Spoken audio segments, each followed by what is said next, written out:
Ketika seseorang mencapai usia 75 tahun, kebijaksanaan hidup telah tertanam melalui pengalaman dan perjalanan panjang dalam liku-liku kehidupan.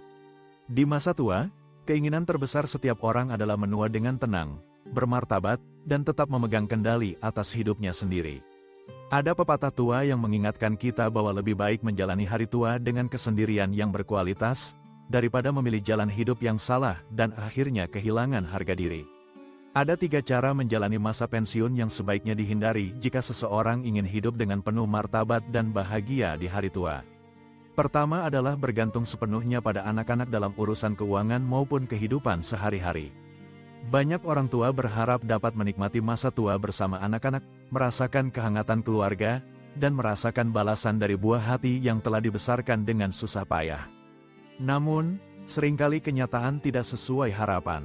Dalam dunia modern yang serba sibuk, tekanan ekonomi dan beban hidup membuat banyak anak kesulitan untuk hidup bersama orang tua, apalagi menjadi tumpuan utama dalam segala hal.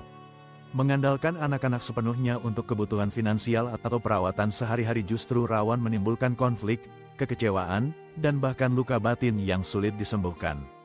Tidak sedikit orang tua yang akhirnya berubah menjadi bayangan di rumah anak sendiri, tidak dianggap, kadang disudutkan, bahkan merasa menjadi beban yang berat bagi keluarga anak.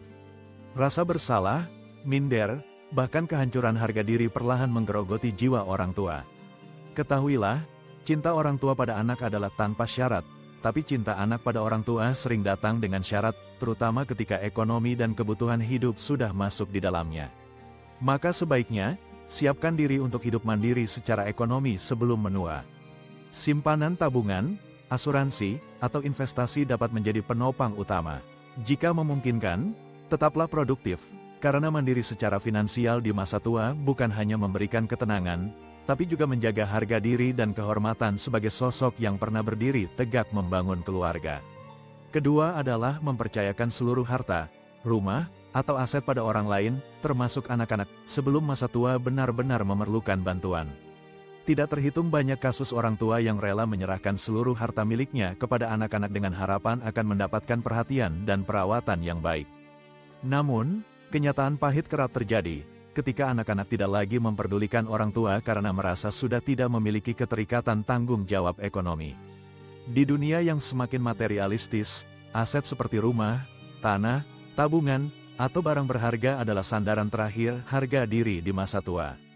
Menyerahkan seluruh harta ini, berharap balasan manis dari anak atau menantu, kadang justru berakhir dengan pengabaian, perlakuan buruk, bahkan pengusiran secara halus. Tidak sedikit pula orang tua yang akhirnya terkatung-katung, kehilangan tempat tinggal, bahkan terlantar tanpa ada yang peduli setelah seluruh hartanya berpindah tangan. Maka, penting untuk selalu mempertahankan hak kepemilikan atas aset hingga akhir hayat. Jangan terburu-buru menyerahkan seluruhnya pada orang lain, berapapun besarnya cinta dan rasa percaya. Gunakan harta yang ada sebagai alat negosiasi, pembuka pintu komunikasi baik dengan anak maupun anggota keluarga lain. Harta bukanlah segalanya, tapi di usia senja, keberadaannya sangat membantu menjaga harga diri serta memastikan orang tua tetap dihargai dan diperlakukan dengan baik. Cinta harus dibarengi dengan kewaspadaan, terutama soal materi di masa tua.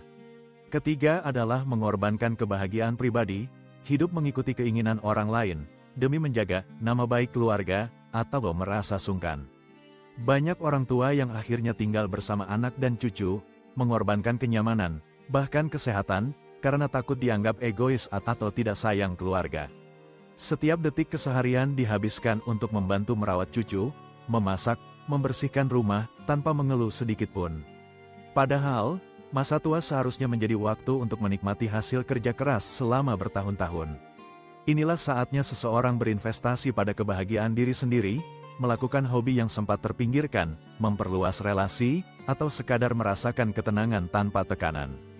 Hidup menyesuaikan keinginan anak, seringkali membuat orang tua lupa dengan kebutuhan sendiri.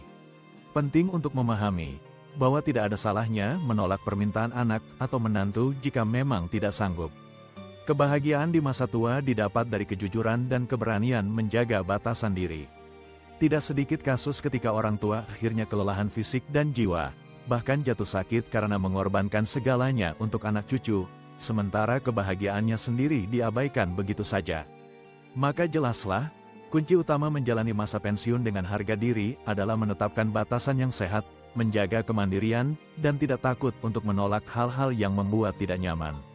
Orang tua berhak menentukan pilihan pada usia senja, mengutamakan kebahagiaan dan kesehatan diri sendiri, tanpa perlu merasa bersalah atau takut dimusuhi keluarga. Selain 3 hal utama tadi, ada hal-hal penting lain yang perlu direnungkan untuk menjalani hari tua yang bermartabat. Pertama, jaga kesehatan mental dan fisik. Berolahraga ringan, makan teratur, perbanyak aktivitas sosial dan komunikasi dengan sahabat seumuran, atau bahkan menjadi relawan dapat mengisi waktu dengan bermanfaat. Kesehatan jasmani dan rohani adalah pondasi utama dalam menjaga kemandirian di masa tua. Kedua, pelihara hubungan baik namun tetap terjaga jaraknya dengan anak-anak. Tidak perlu memaksakan diri selalu tinggal serumah atau terlibat dalam setiap urusan rumah tangga anak. Hubungan harmonis cukup dipelihara dari jarak yang sehat, tanpa mencampuri urusan internal mereka. Dengan begitu, anak mendapat ruang untuk berkembang dan mengurus keluarganya sendiri, sementara orang tua dapat menikmati masa tua dengan tenang. Ketiga, jangan takut hidup sendiri.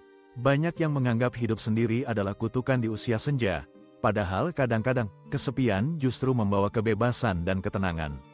Kesepian yang dipilih sendiri, dengan persiapan mental, jauh lebih baik daripada kebersamaan yang penuh konflik dan tekanan batin. Keempat, terus kembangkan hobi dan ketertarikan baru. Hari tua bukan akhir dari segalanya. Justru, inilah waktu terbaik untuk mencoba hal-hal yang sempat ditunda selama masa produktif bekerja dan membesarkan keluarga. Belajar teknologi, mengikuti komunitas, bahkan kembali bersekolah adalah pilihan yang dapat dilakukan siapa saja. Dengan begitu, hidup tidak terasa membosankan dan ada alasan untuk bangun setiap pagi dengan energi baru. Kelima, berdamai dengan kenyataan. Tidak semua hal berjalan sesuai harapan. Anak-anak mungkin sibuk, cucu mungkin tumbuh tanpa kedekatan dengan kakek nenek. Kehilangan pasangan hidup, sahabat, atau keluarga adalah bagian dari perjalanan. Berdamailah dengan setiap perubahan, kerelaan menerima kenyataan adalah salah satu bentuk kematangan jiwa. Orang tua yang mampu menerima kenyataan hidup, akan memancarkan ketenangan dan kebijaksanaan yang menular pada lingkungan sekitar. Terakhir, teruslah mencari makna dalam kehidupan. Mungkin melalui membantu orang lain, menulis pengalaman hidup, atau sekadar merenungkan perjalanan panjang yang telah ditempuh. Sikap bersyukur dan kebesaran hati adalah fondasi utama agar hidup tetap bermartabat meski sudah menua. Sadarilah bahwa setiap usia memiliki keindahannya sendiri, dan martabat seseorang tidak diukur dari seberapa ramai keluarga yang mendampingi, tapi dari keseriusan dan kebijaksanaan dalam merawat diri sendiri. Kesimpulannya, jangan takut untuk menua sendiri. Menjadi mandiri di usia senja bukan berarti menolak anak atau cucu, melainkan bentuk cinta pada diri sendiri agar tidak menjadi beban emosional, fisik, ataupun finansial bagi keluarga. Jangan pernah menyerahkan seluruh harta sebelum benar-benar membutuhkannya, dan jagalah kebahagiaan diri sendiri tanpa harus terus-menerus berkorban demi keharmonisan luar semata. Hormati dirimu sendiri. Dengan demikian, orang lain, termasuk anak, menantu, cucu dan lingkungan sekitar, akan lebih mudah memberikan penghormatan yang layak. Usia tua adalah anugerah yang tidak semua orang miliki. Jadikan sisa perjalanan hidup penuh martabat, kebijaksanaan, dan kedamaian. Ingatlah nasihat orang bijak, lebih baik menua sendiri dengan bermartabat, daripada ramai namun kehilangan harga diri. Karena di penghujung kehidupan ini, kedamaian di hati dan kebebasan memilih adalah nikmat paling sempurna yang patut disyukuri. Semoga kita semua dapat menua dengan bahagia, nyaman, dan bermartabat. Mari siapkan usia senja sebaik mungkin sejak sekarang, dan pilihlah cara hidup yang menjaga kehormatan dan kebahagiaan sepanjang sisa umur kita.